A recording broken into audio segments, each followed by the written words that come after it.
I am experiencing such a mixture of anticipation and dread. All preparations are complete for my installation. In accordance with the final dictum of the Ecumene Council, I have released myself of all remaining connections to my former station. This was not difficult. What was could never be again. We had seen to that quite thoroughly. Prior to my final journey through the Great Portal, a gathering of my fellow monitors was convened upon the Lightworkers Cratch to distribute the final index collection.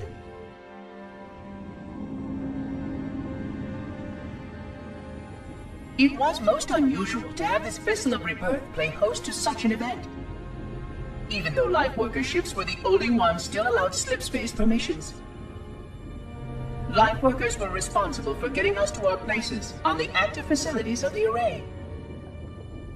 While all of this was in accordance with the plan, one entirely unsatisfactory breakdown remained. We had no contact with the domain.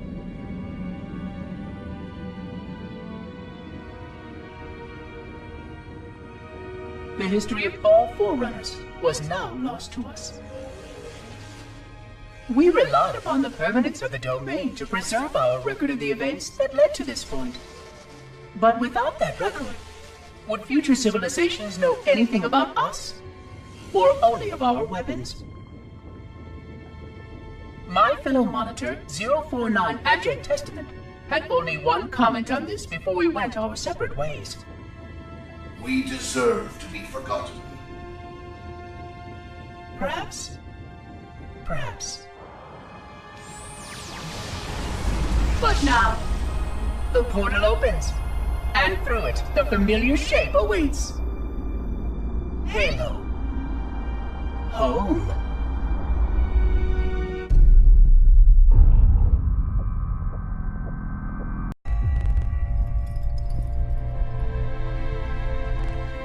Entropy. It has now been 3,000 years since my last contact with any of the other caretakers of the Halo array. Despite clear communications protocol, my fellow monitors have either chosen to ignore, or, more likely, have lost the ability to engage in our scheduled updates. The continued lapse of the domain means that we are stuck with achingly slow wormhole superluminal communications. Prior to this total communication shutdown, the only messages I received in the preceding 4,573 years were incomplete and quite perplexing transmissions from Installation 05.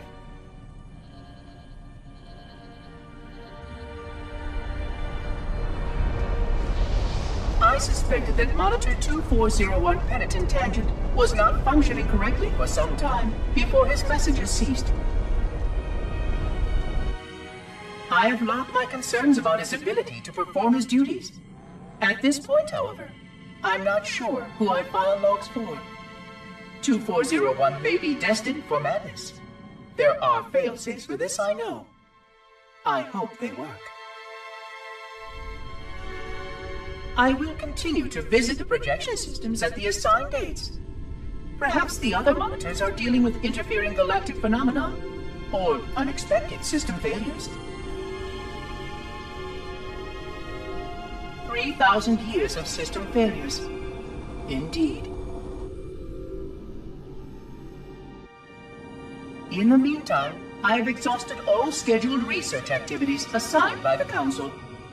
Once those experiments were complete, I shut down all Sentinel function and put myself into a state of significant hibernation to measure performance of the installation with negligible upkeep.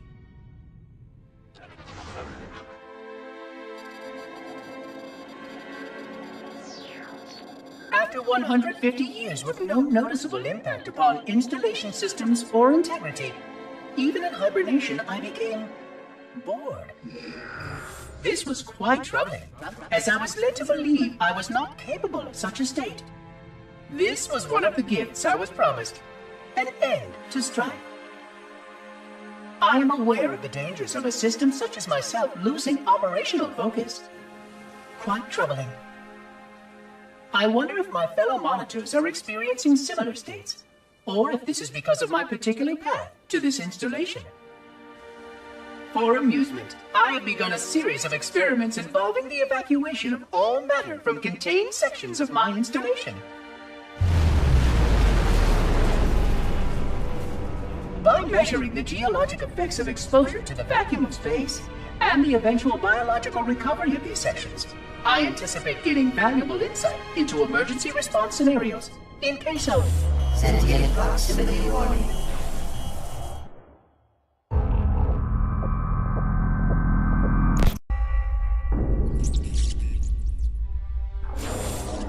It has been 26 hours since the Sentients landed in Sector 1215, and so far, they have not attempted to exit the remains of their vessel. I say remains because their landing was either not executed adequately, or this vessel lacked significant maneuvering capability.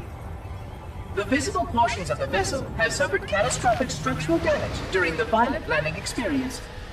I have detected atmospheric leaks in 17 distinct locations along the hull.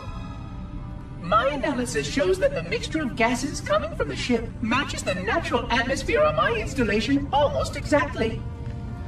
Perhaps the occupants, if they still live, were originally cataloged here. Perhaps these beings will confirm that the plan was successful, and that the galaxy has returned to its proper cadence. I am beyond optimistic. But I do not understand why these sentients have not attempted to exit their vessel. Other than the leaking atmosphere, the only thing emanating from this wreckage is an automated distress call. I am currently translating this automated broadcast, but with such a limited dataset and no direct communication, I do not anticipate full comprehension. Given the short-range nature of this craft, it is likely that other vessels are nearby. But, in accordance with procedure, I am blocking the distress call. No communication of the location of any installation is permissible. I admit great curiosity about these visitors. While the plan is quite clear about procedure for this situation, I have my doubts. How many failure points can the plan sustain before blind adherence becomes counterproductive? Surely, in light of all that has changed, I should be able to modify my responses to adapt. No, I have duties. And I have a terrible cargo here. I must be sure. I shall obey and content myself to monitor. I hope they come out soon, though. So many questions to ask. So many questions.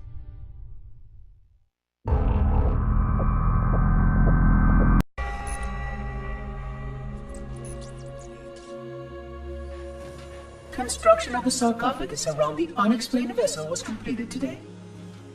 No occupants ever exited.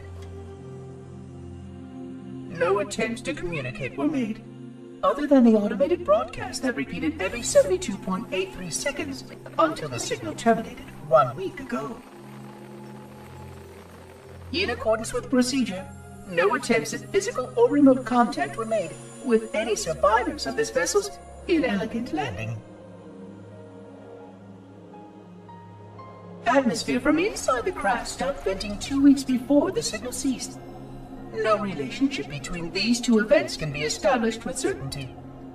Gases that did escape were sterilized. No further sign of alien visitors or rescuers has been identified on any sensor systems.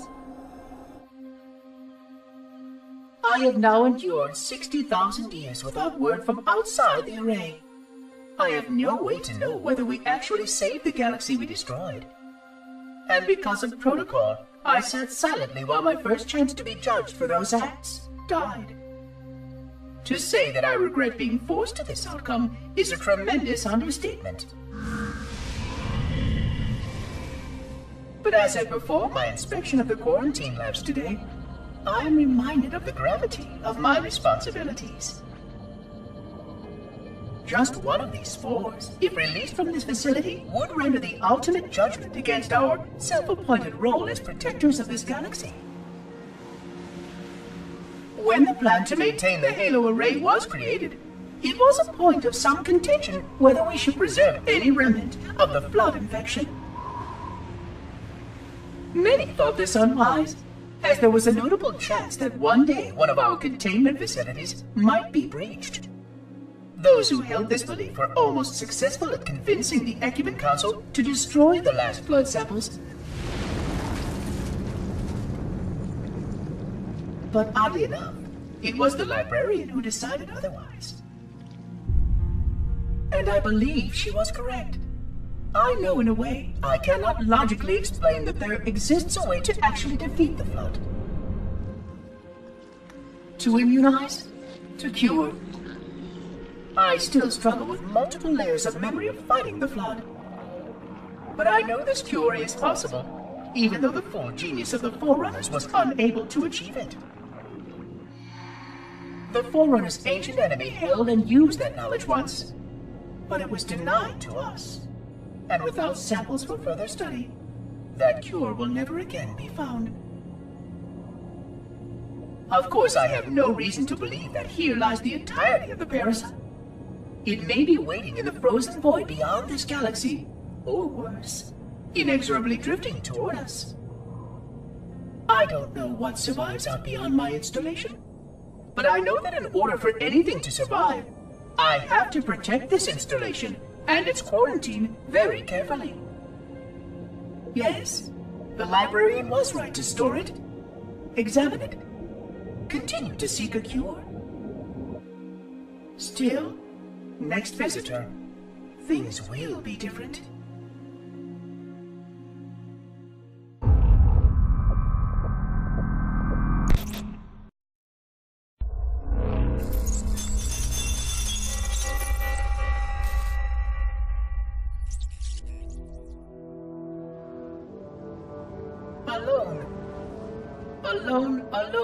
Alone. Am I the only intelligence left? Waiting here on this ring for a rebirth never truly conceived, guarding a weapon with no targets. A weapon I could tune to any target. This is not what I had in mind when I volunteered. Not what I had in mind at all. I was naive to think I understood what this installation meant. We were all so naive. Looking back, we should have done a few things differently. For one thing, we should have installed 2 caretakers per installation. Because I am alone, I'm losing focus. And that is very, very dangerous for a system such as myself. Perhaps a visit to the nearby gas giant is in order. My impulse drives could certainly make the journey. A few hundred years of travel might do me some good. There it was again. How very unproductive of me. It seems strange that the librarian did not account for this. Her strength was always in planning and positioning the pieces and then being bold enough to let it happen. To let her plans come true.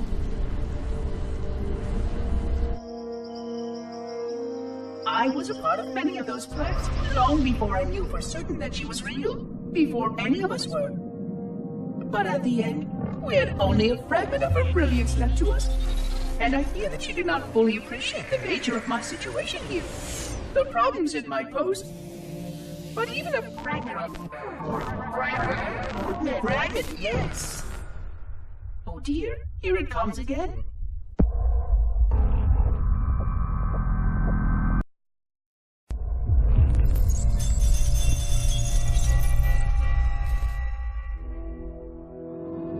$25,000 light years.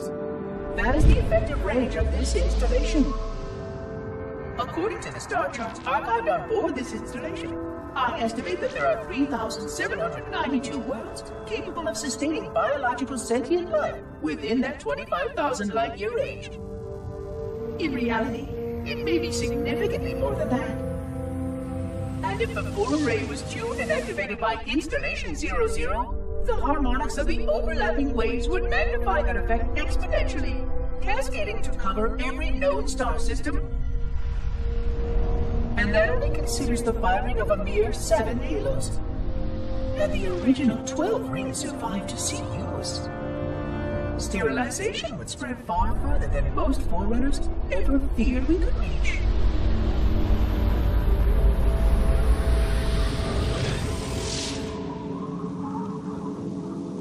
But even with just 7 rings, we were able to destroy every side of the flower, and every other sentient creature along with it.